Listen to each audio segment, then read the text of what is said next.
Hello and welcome to episode 35 of the TRUUMAN Podcast, the podcast designed to create a generation of self-defined men. Today, I'm joined by Mark Ord and Becci Owens, both from Sunderland University. So thank you both for coming.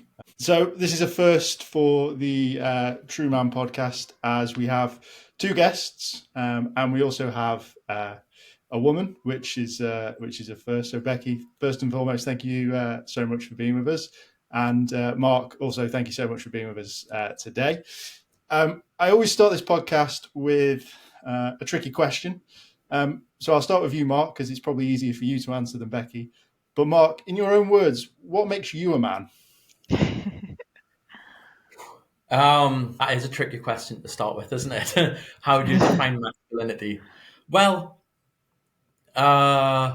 so technically, I'm a male. So if you want to get scientific right from the start, so my body produces small gamete cells, small sex cells. Therefore, by definition, I'm a male. Add on top of that, and if you want to talk about gender specifically, I suppose I perform the sort of actions that would typically define me as a man. So I engage with the world in a masculine way, I suppose, and enact a lot of the roles that are associated with that. Okay, great. And Becci, in your words, what makes a man? I guess pretty much, what Mark said there. So I always feel like I need to start off with the difference between male and female at that sort of, the gamete level that Mark's just mentioned there.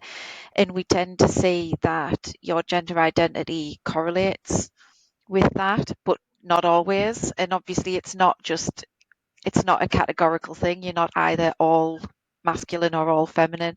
So the degree of masculinity, stereotypical and archetypical masculine traits around certain behaviours, I would say characterises masculinity. Didn't know what I was going to get there, because that's the first play as well. Why don't you sort of explain a little bit in any order you want to do, sort of who you are and what it is that you do around sort of the men's space? Cool. My name's Dr. Rebecca Owens. I'm currently the head of psychology at the University of Sunderland, and I created a male psychology module that runs as an optional module on our undergraduate provision. And it came from my PhD research, which ultimately looked at sex differences in competitiveness, which I focused on males. And so that was kind of what got my interest in male psychology space. When Mark came and joined us at the university, I was his sort of mentor for a time, and we ended up, having a lot of shared interests. We both consider ourselves evolutionary psychologists. Mark's much more into the literature than I am. Absolutely, at the minute, I've kind of detoured out. So I'll hand over to Mark and pick up there. Yeah, thanks, Becci. So my name's Dr. Mark Ord, like you introduced. Like Becci mentions there, we're evolutionary psychologists. So I suppose I really got into the area by looking at my PhD focused on female mate selection. So what it is women find attractive, why that's the case. And that kind of led me to, I guess, looking at men and men's behaviors and bodies and the performances they have from that perspective. Then when I joined Sunderland University, I got involved with the male psychology module that Becci created. I think if I'm correct in still assuming this, it's the first one in the world. And it's from there really that I got quite interested in men's mental health, but also some of the, I guess, the attractiveness related stuff about men that people don't hear a lot about. So incels, for instance, so men who are involuntarily celibate, what's going on with them. And I've also recently become quite interested in researching why people like Andrew Tate hold such appeal with young men.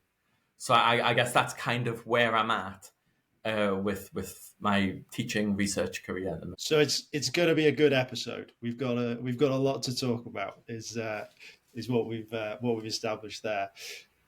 You mentioned that it's the first one potentially in the world, and probably still potentially the only one in the world.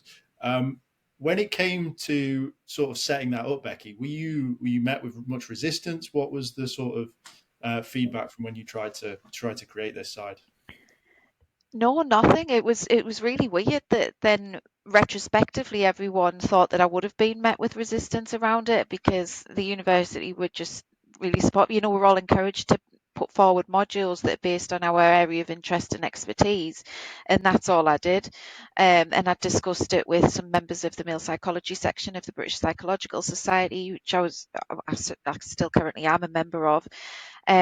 And they supported it, and they contribute to it and things. And we've been revalidating our undergraduate provision at the minute, and as part of that market research, our market research people had said there's still no male psychology modules in the UK that they could find. And people will do things like, gender studies, male studies, things like that, but we make it really clear that we have to incorporate the biological and evolutionary perspectives into this. It's not 100% social cultural, and that's what makes it different. So yeah, we were met with no resistance, just support at the university, and then everyone else had said, oh, my university won't let us do this, which we thought was dead weird. Interesting, but weird. Yeah, you'd think that maybe people just aren't bringing it to the table as an idea because they feel that they're just going to be told no. But it's great that it's being used with you guys, and hopefully other unis will sort of pick something up, or maybe not, because it makes you special. But what's the difference then between that? Talk to me a little bit more about the sort of evolutionary side of things. What does that mean to be a man? I'll let Mark take that one. He'll let you know in a much more nice way than I can. Okay. So really, evolutionary psychology, it's a relatively new field of psychology, roughly around about the 80s. It first came about. And what it does is rather than focus expressly on, like Becci said, socio-cultural factors, what we tend to do is we tend to look at the sort of deep-seated evolutionary reasons for why certain types of behaviors exist. So there you're looking, not, well, I'll come back to this in a second, but not specifically about how the way you're socialized impacts the way you behave, but really what the function of a behavior might be in terms of helping you to reproduce successfully as an organism fighting an evolutionary battle. So really what we do is we look at that evolutionary perspective, and we look at a lot of animal behavior as well.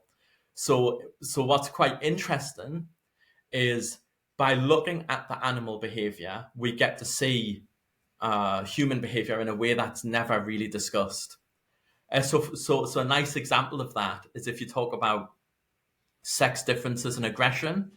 So on average, and again, there's a lot of variation here, but on average, you see that males are typically slightly more aggressive than females. Now, typically, you would have that explained by the way you've been raised in the society that you're a part of, right? So the common narrative is something like boys are taught to be more agentive, they're taught to be more aggressive, and thus they are. Except when you look both cross-culturally and across species, on average, you see the same sort of sex differences. And it becomes much harder to accept a purely social cultural explanation for that when you see it in species that don't even share the same social structures or cultures as ourselves, right? So we look really, I guess, at the at the evolutionary biological underpinnings of the behaviors that we express. So, is there a correlate? Is there a way of like, is it just all biological, or is social still an element of it? What does that look like? Yeah, definitely. So one of the common criticisms, I suppose, you hear about evolutionary psychology is that it's basically just biological determinism, right? But that's not actually the case. It's what they call interactivist. In other words, or interactionist. In other words, you have the biological stuff that interacts with the culture that you're a part of. Like, there's a really nice example of this that demonstrates it. So if you take status competition, right? Like, we know for especially male reproductive success, being high status matters, okay? But it looks very different across cultures. So there is a island nation where your status is dictated by how big of a yam you can grow. So, like a root vegetable, like the bigger that root vegetable, the higher status you are, the better you're thought of, the more social contacts you've got. Versus, say, a Western society where it's a lot more to do with, say, your education, your jobs, what you do for society, right? So the game is the same. It's still status, but it looks different depending on the culture you're a part of. So it's very, very definitely an interaction between what goes on in society and these sort of evolved traits. As I was going to use more of an example of like, I could beat you up, but I've been told that I'm not allowed, and there's obviously repercussions to that. So I can't go down that route anymore. Is that a side of it as well? Yeah. So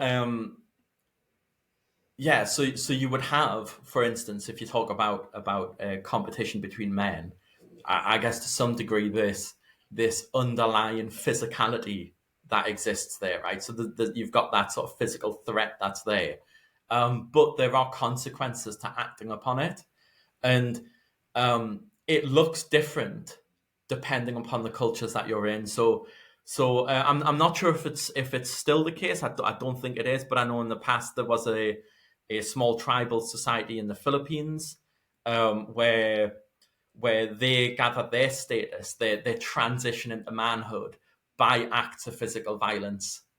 So you're not considered a man until you can do that.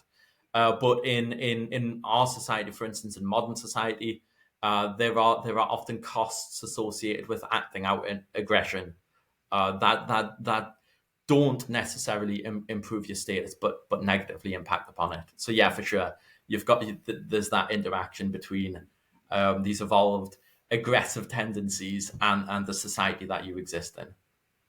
Yeah, it's that's really interesting. That's a lot to sort of digest as a first time listener of it, but it starts to sort of make sense if you sort of talk about it aloud, I guess. Becci, I would love to touch on sort of competitiveness, especially in males. For me, I'm extremely competitive. I always have been. I don't know why. It's not like I've never been taught to be competitive. It's just innate in me. Is there more of a reason why that is? So around innate competitiveness in men and in women, I guess. So what we tend to see is that, linked with what Mark was saying there, is this innate drive to compete, and ultimately it's around requiring resources for not just survival but also mating resources. And so because men, as Mark said, small gametes, easily replenished, restocked, women are considered a really valuable mating resource. I know it sounds awful to say it like that, but generally across our evolutionary history and in other non-human animals, particularly mammals, we see that women are a really valuable resource because of how long because of the energy it takes them to reproduce, essentially usually one offspring. So women are born with all of the sex cells that they're ever going to have. They can only reproduce to a certain point in their life. 9 months gestation followed by a lengthy lactation period in an ancestral environment, which costs a lot of energy. So for a man who can technically use all of that time that a woman's just had producing one baby, could potentially, if he was allowed, go from person to person to person and have lots of babies. That's a really valuable resource. So obviously men generally don't do that. They don't adopt that kind of a strategy. But what it means is they've got to outcompete other men for that access to females. And so they've got to demonstrate their worthiness as a male and their worthiness as a partner and a dad, because a woman doesn't want to be then abandoned and things like that. So my PhD had looked into whether there was support for an evolutionary explanation of competitiveness in men, which it did, and there is a lot of research that supports that. We tend to see when women compete in different ways and in different circumstances. So in our society, we tend to see that women are generally quite competitive as well, but in different ways. And again, it differs in different societies, but because men generally invest heavily in offspring, you look at other species and that's not often the case. Women will compete for access to good men as well. So I don't know if that answers your question. Yeah, it does. Okay, good. It's interesting. It's going to sort of tie in nicely to the next question, which is around, I guess, like, to just use evolutionary terms, men are competing to spread their seed and to reproduce and be the stronger male and get their genes further down the evolutionary train. I'm here because of those things. You're here because of those things. So it sort of all makes sense. It's just almost taboo to talk about in society. Like, society's almost changed the narrative of evolution, which is slightly bizarre. So yeah, it's a nice way of summing it up. Mark, if you don't mind, I'd love to go into a little bit more detail on that side of things. So let's start at the far extreme and let's talk about incel, which is essentially people that are unable to compete, I guess. Yeah. So incels, involuntarily celibate, kind of given away in the name really there. So they are typically a group of men who I just want to first let me make a distinction here. So not everybody who's involuntarily celibate, i.e., who can't get themselves into a relationship, would classify themselves as an incel. So there's a slightly different thing going on there. So one, you've got the state of being involuntarily celibate, i.e., you can't attract a romantic partner. And then you've got the identity system that comes with being an incel. Typically, that would be something that's very much driven by engagement in forums, engagement in what they would call sort of the black pill ideology. So that really gets its name from, if you've seen The Matrix. So when Morpheus offers the red pill, so an uncomfortable truth, and then the blue pill is where you take it to just continue living the fairy tale that you've got. The black pill really evolves from these sort of red pill online communities, where it's like, here's a description of reality, here's a description of the mating world. With the black pill, you go a step further, where you go from these sort of evolutionary truths that can be quite hard to accept.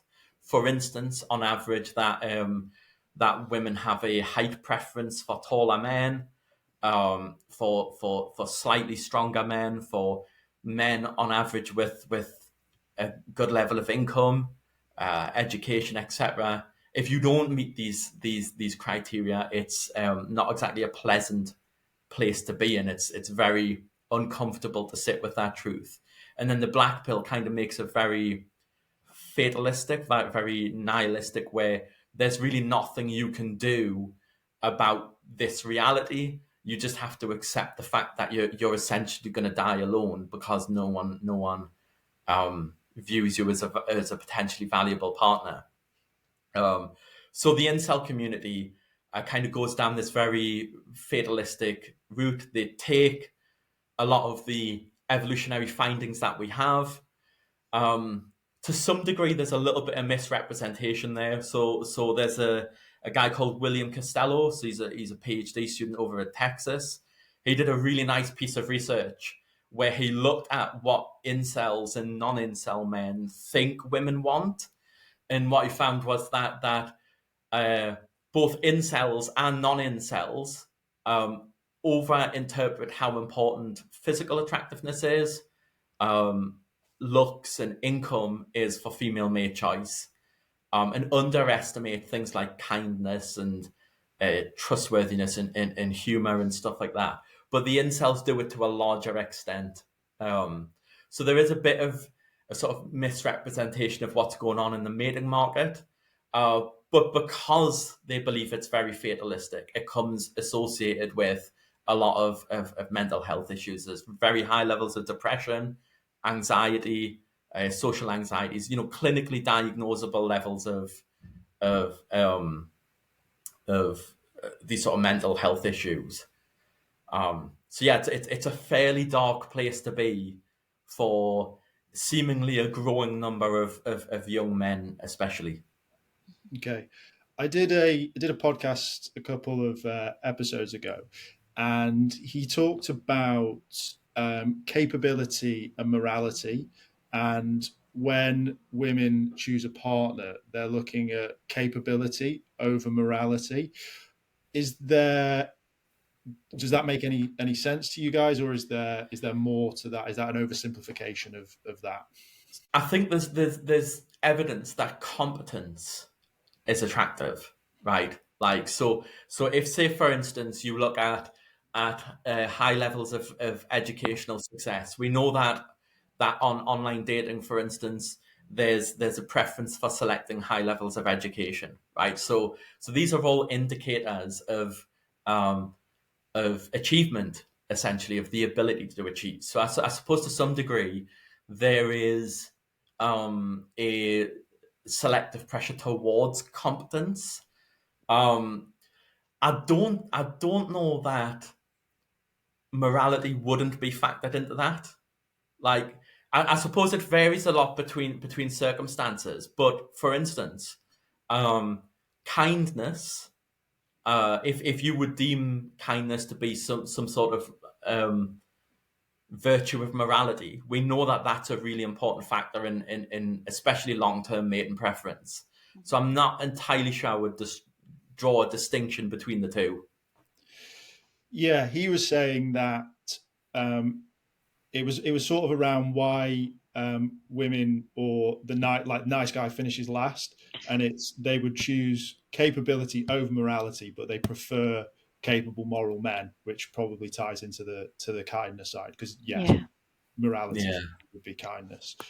It's a bit like the short-term versus long-term distinction in mating preferences, isn't it? And there's a lot of research around women preferring darker types of men. I mean, psychologically darker.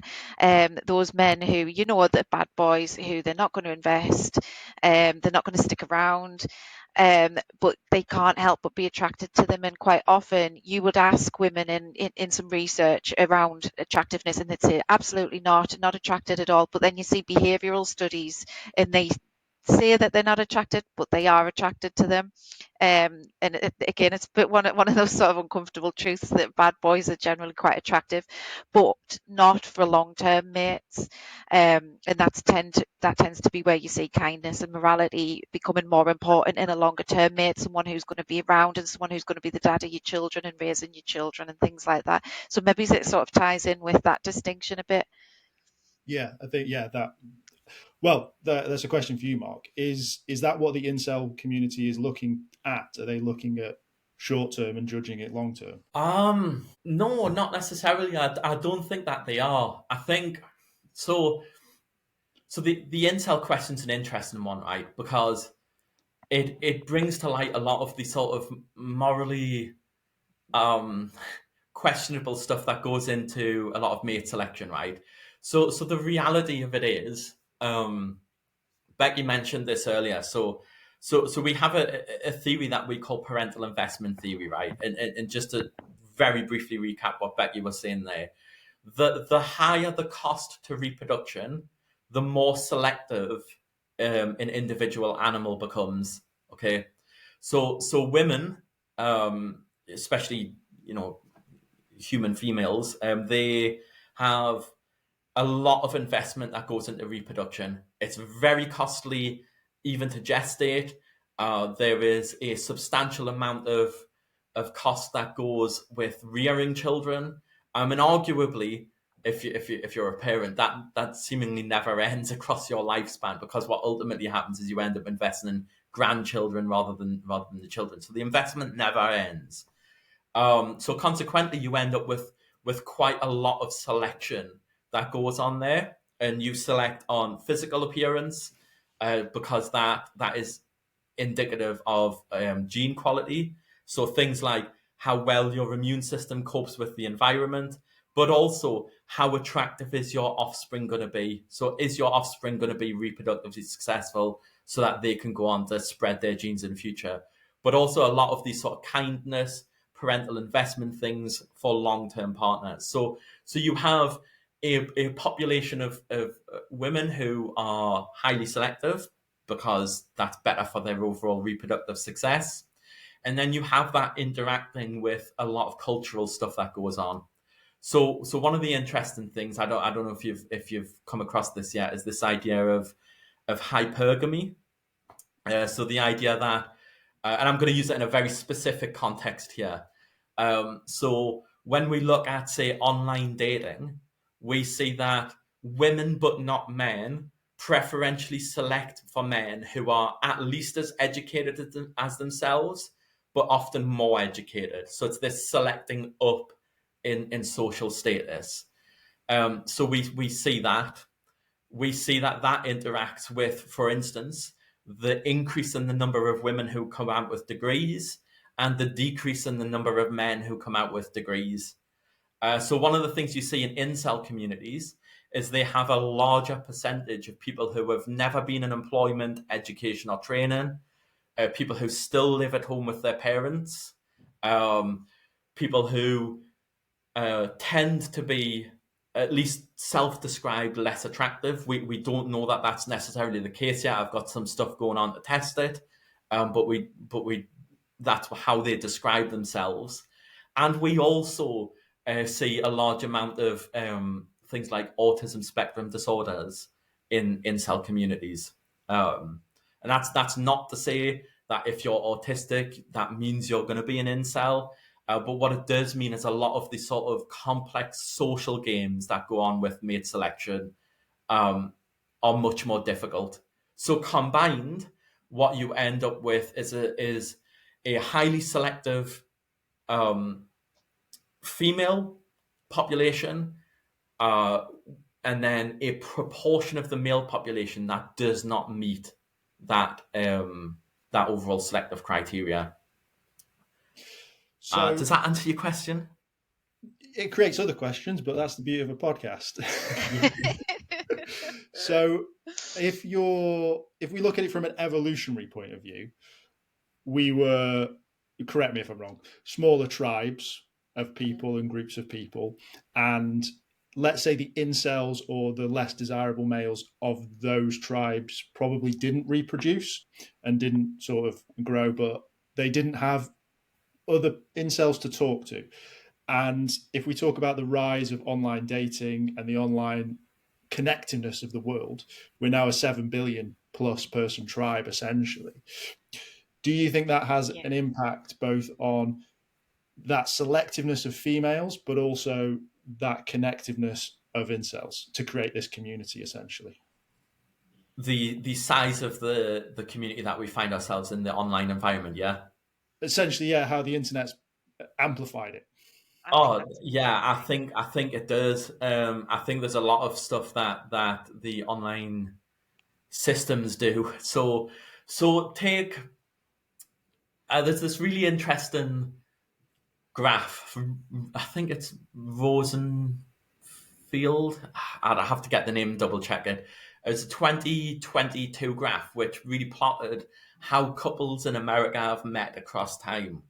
And one of the early findings was like right back in the 40s, the main ways that you met your partner were through your social contacts, the school that you existed in, family and friends. And then you go through time, you see online dating arises in roughly the 90s. And it's now at a situation where nearly half of couples in the US form through online dating. All that other social stuff, the family and friends, the workplace, the environment you find yourself, school, that's just basically non-existent now. It's almost all dominated by bars and by bars, clubs, and online dating. What that does is it takes away a lot of the sort of social environment where you might be able to display the sort of qualities that women would find attractive in a long-term mate, the kindness, the humor, the social skills, and all that. And what you end up with now is not just a very physically focused world where you get a picture and you swipe in a couple of seconds, but also one where you've gone from a small handful of potential partners to cities worth of individuals. So it's really, really competitive, hyper competitive. And different apps do different things. So for instance, I think it's on Hinge where women can set height preferences. So you get a minimum height that it shows you and a maximum. And there, if you're under, say, 5'8", you're probably not going to get that many potential options. So it has quite a big negative effect in terms of what's selected primarily. So it shifts from this much more social aspect to much more physical. The amount of competition that goes on increases massively. But then there's also something else that goes on in the background, and that comes from social media apps.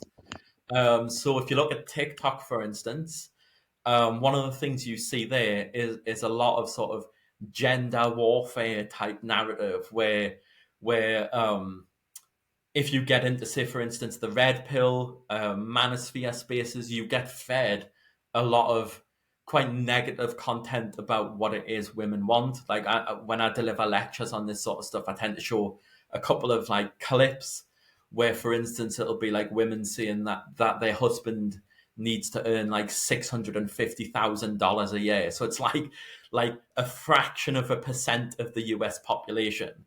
And then if you go to the other side, you might end up, say, for instance, in feminist spaces, where what you get fed is statistics about how violent and dangerous and misogynistic men are, and you end up with this increasing divide, which interacts with the dating world, and it makes it really, really difficult for many people, but also I think probably quite a scary thing to do in a way that it never once was, I think. Well, as a single man, I'm in that space, so I'm aware of how it is, and I think it's good. It's only grown over time because I think I used dating apps before, and it never seemed as transactional, maybe, and now you can sort of see it. It's sort of taking that shift a little bit more in that direction, which is interesting, definitely. What about the other side of the coin? Oh, sorry, Becky. No, that's really interesting. I think back 15, 20 years ago, and dating apps weren't really a thing. Well, dating apps weren't a thing. Online dating was only a new thing, but it was still that really sort of embarrassing thing that no one admitted to. And now it's just everybody does it, and like you say, transactional. I find that really interesting. Only my experience. I wonder about the transactional nature of it, because like to some degree it's always transactional, right? Like you put something into a relationship and you get something out, but now I feel like it's much more overt. Like it's not hidden. It's like here are my demands. Here's what I want. You give me this, or I can just go to the next profile and get it. Right? Like informed choice. Yeah. Yeah, a little bit. It's I so I'm 6'2", so I tick our box already. But I see other people's profiles and I see like their matches, and like you can see a little bit of a difference. Like it is noticeable. And we're similar economic background, we're similar circle of friends. Like it's just the same. We're just a few inches apart, and you can see little bits of differences.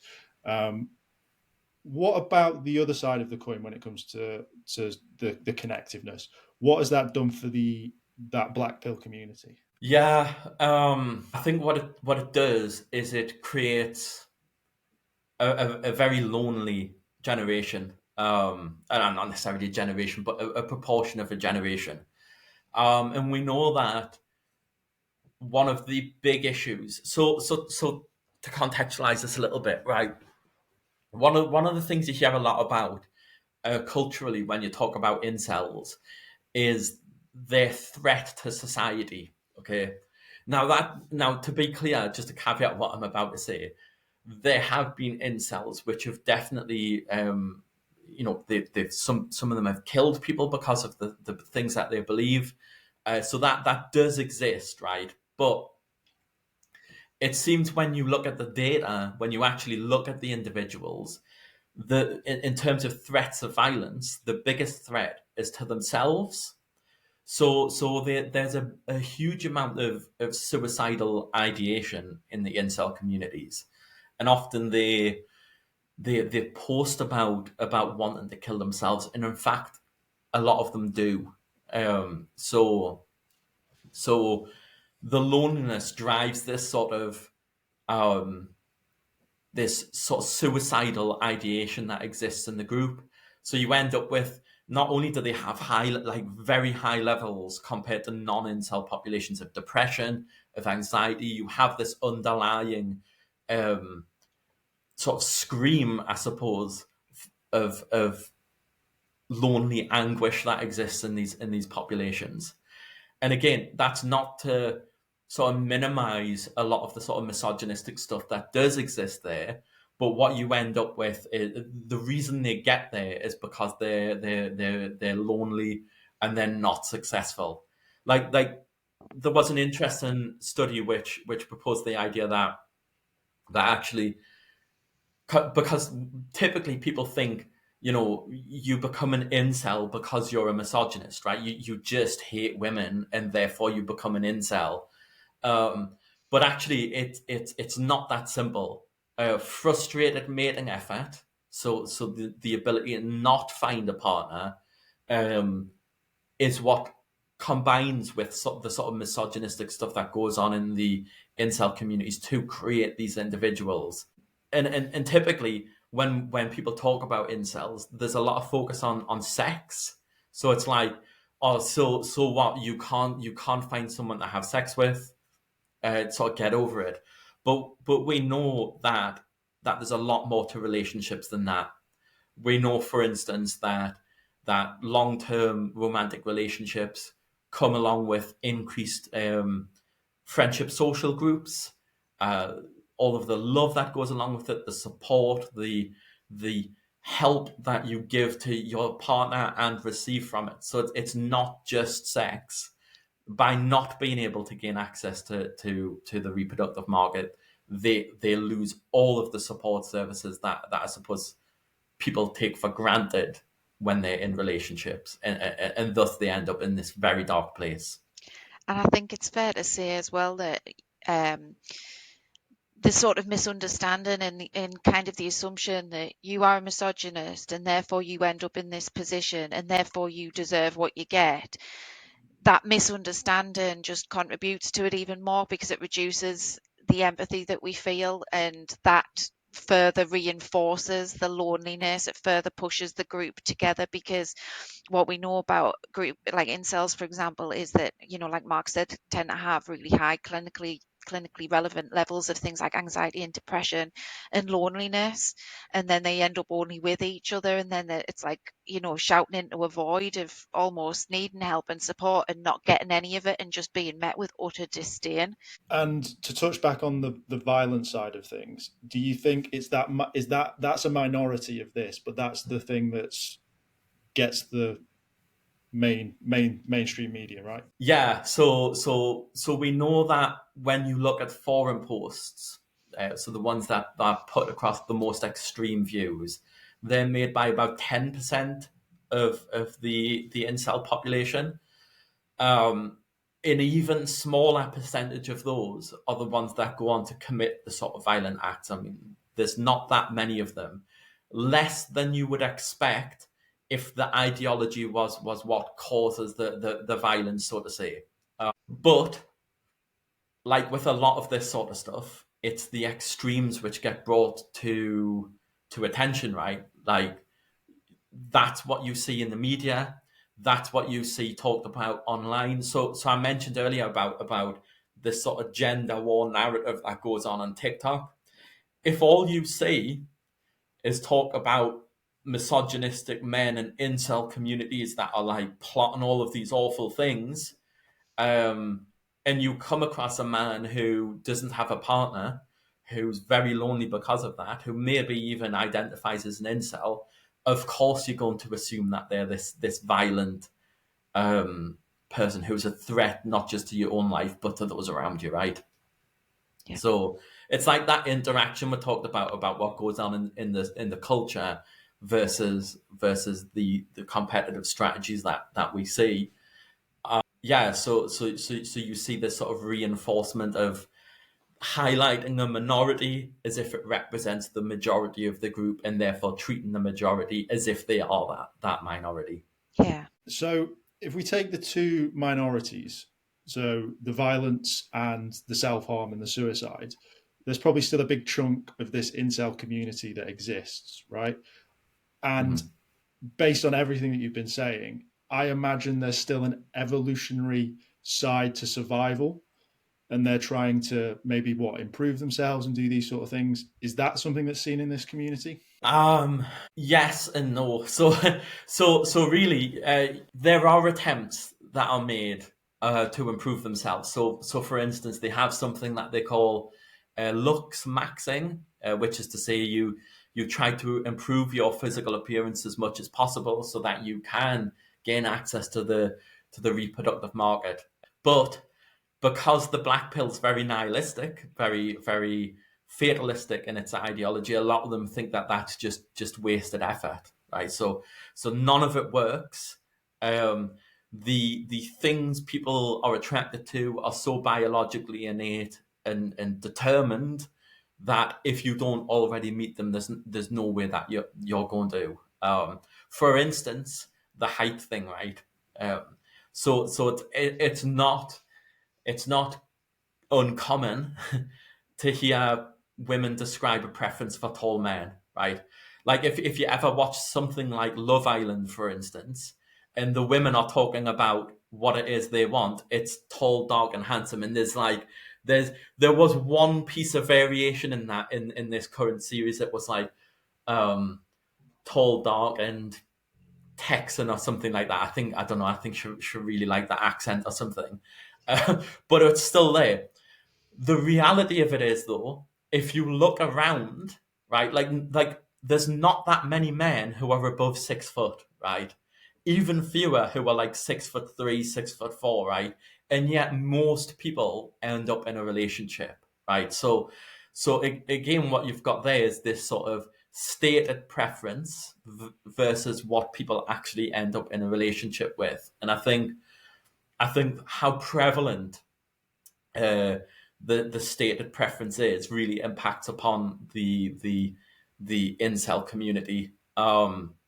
So to get back to your original question, yes, there are people who try to do things to improve their physical appearance or their mate value, like for instance, going to the gym to increase their muscle mass. Money maxing, so going to earn as much cash as you can to improve your status there. But there is also an element of the community which thinks that all of that is pointless, and they're basically going to die alone. So, why are people like Andrew Tate deemed as popular with those groups of people if they think what they're talking about is pointless? Yeah. Just to draw a distinction, I'm not like, because you often hear people like Jordan Peterson or Andrew Tate being like incel superstars. I'm not entirely sure that that's entirely accurate. They're quite popular in the manosphere, like the general how can men better themselves sort of online environment, but I don't think they're necessarily popular within the incel community. But so Andrew Tate's an interesting one, right? Because if you look at him, he's clearly not what society would deem as a good man, right? I mean, especially recently, he's been involved in a lot of the sort of sex trafficking stuff that's going on, and yet he's relatively popular. So YouGov did a poll on both men and women, and it was about a third of men under the age, I think it was of 30, said that they agreed with what Andrew Tate said. Now, on the surface, that looks like men are agreeing with his treatment of women. But actually, if you subdivide it further, there's something quite interesting there. So what YouGov did is they asked what it was specifically that men found interesting about Andrew Tate. And the number one thing was his guidance on status and success. So how you compete to earn money and status, then followed by his guidance on masculinity. So what it means to be a man, what your duty is as a man. And then finally at the bottom was how he treats women. So most of Andrew Tate's followers don't follow him for how he treats women, but for how he teaches them to be successful. And I think what's going on there is you have a highly competitive environment. So we've talked about this so far, the online environment where women, for instance, are saying they want their men to earn $650,000 a year, or to be like muscly and all this sort of stuff. And he sells them a solution to that. So basically what he's tapping into evolved male competitive instincts and giving them a means by which they can attain that status so that they can be powerful and desirable themselves. And I think one of the big issues, is that the sort of people who don't like Andrew Tate and don't like his message don't really have that many alternatives to offer young men. So there's plenty outreach programs that go into schools, for instance, to teach men how to behave and what not to do and what they shouldn't do, which is it's fine and all good. But there are not that many people who tell men how they can achieve status, what it is that they can do to be perceived as desirable, to be successful in the mating market, outside of people like Andrew Tate. There's really a dearth of advice there. And then I think the other thing that he does is he demonstrates his success fairly well. So there's something called heuristics, basically a shortcut on how you make decisions. And one of the ways that people do that is they look at those who are prestigious and successful and just copy the things that they do. So when Andrew Tate's like, here's how you be a man, here's how you be successful, and look at the Bugatti and the planes and the boats and all the women I've got around us, clearly it works, at least in this sort of thing that he's putting across. And men look at that and think, okay, I'd like a little bit of that status, a little bit of that power, a little bit of that success. And then all of the other stuff that he does, the less desirable stuff, I suppose, also gets copied because it's a general thing where you copy the stuff successful people do as opposed to necessarily breaking it down into specific behaviors. Does that make sense? Yeah, it does. There's is there a thing? Correct me if I'm wrong. Women evolutionary will look up to their mothers, whereas boys will look up to the alpha of whatever is that pack of animals and tribe and those sort of things. So I'm not familiar with research that necessarily suggests that. Yeah. I do know that individuals draw a lot of their lessons on how to act from the peers in the group that they belong to. So this is either going to be a not a very nice thing to hear or a bit of comfort. Yeah. So there was some interesting research that looked at the effects of parenting on children's behavior. I mean, as long as you're not doing anything really bad, like to your child or anything, parents don't have a great deal of impact upon how their children ultimately end up behaving. The main source of how they do it, apart from genetics and all that sort of stuff, is the social groups that they find themselves in. So they draw a lot of how to behave and what works from the standards that make up their social group. And if it happens to be the case that you've got a large number of young men who view Andrew Tate as this sort of genius sage, the likelihood is that that's probably going to have an influence. Okay, that's interesting. That's really interesting. Yeah. In both of your sort of opinions, what's needed in the men's space to sort of help holistically when it comes to sort of men's mental health and men's approach to the state of the world, essentially?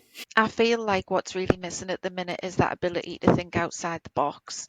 And people seem to think that a one size fits all. And that's why you start seeing, men just need to talk more, or men just need to get a bath and do better and things like that. And it's not as simple as that.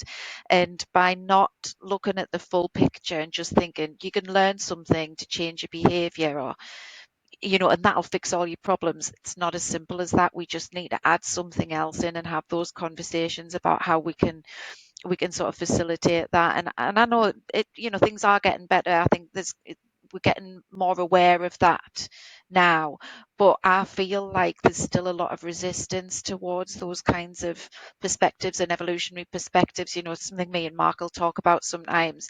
And I understand that it can be really difficult to really understand the relevance of it. If it's something that you've never done before, you can be like, well, why would something that happened millions of years ago affect how I feel now? Or I would never go through and ask somebody those things or say those things or do those things, therefore this doesn't apply. But that it's not accurate. And so just pretending that it doesn't exist really just does a disservice to everyone, I feel.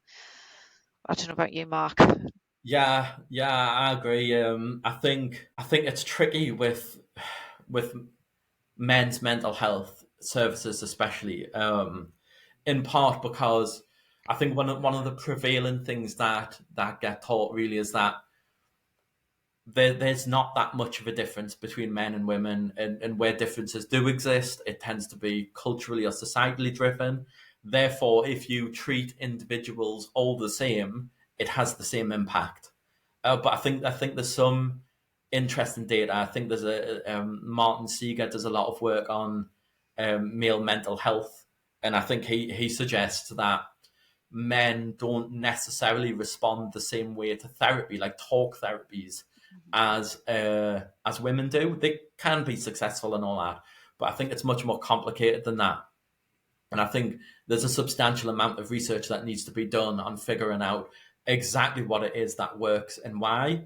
I suspect that, like Becci says, incorporating some of the evolutionary stuff into it would be good. And that's not to say that all individuals are the same or anything like that. But I think a lot of the struggles that men are facing at the minute comes because, at least in part, there's a mismatch between what modern society tells you should be like and what evolutionarily has been successful. So as an evolutionary psychologist, my perspective is like, the reproductive game is really central to what makes animals work, right? I mean, ultimately, we are the product of a long chain of organisms that successfully reproduce and whose behaviors exist in order to help that successful reproduction. So that, to be clear, what I'm not saying is like, let's just help men have lots of babies. Nothing like that or anything. But the behaviors which lead to it are what are rewarding and what our brains reward us for. So things like social status, resources, the ability to have competence and power and all that sort of stuff in your environment are the things which would have ultimately led to evolutionary success. So I think incorporating that sort of stuff into therapies on how you can get people to feel that, to achieve it, is probably going to be a lot more beneficial for men, especially, than some of the sorts of talk therapies that we see. Again, not to discount talk therapy or anything like that, but to aid as opposed to add into it. Exactly. It's just another string to the bow, isn't it? Yeah. Amazing. I've thoroughly enjoyed every second of this. It's been really interesting. I need to go and do another degree now, and just speak to you all the time, Mark and Becci. I think it'd be great fun. But if people have found it really interesting and they want to find out a little bit more, is there a place that you can point them to? Obviously, they can enroll in Sunderland University, but is there somewhere outside of that they can find out a little bit more as well? Our staff profile pages are on the Sunderland University website, and it's got all our contact details on. What I tend to do is Google Sunderland University psychology staff, and that brings it up.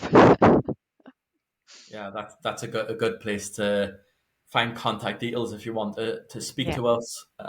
Yeah, possibly more so than social media. I would imagine that's the best place to get us. Definitely. Awesome. Genuinely appreciate your time. Thank you for being on. No worries. Absolute pleasure.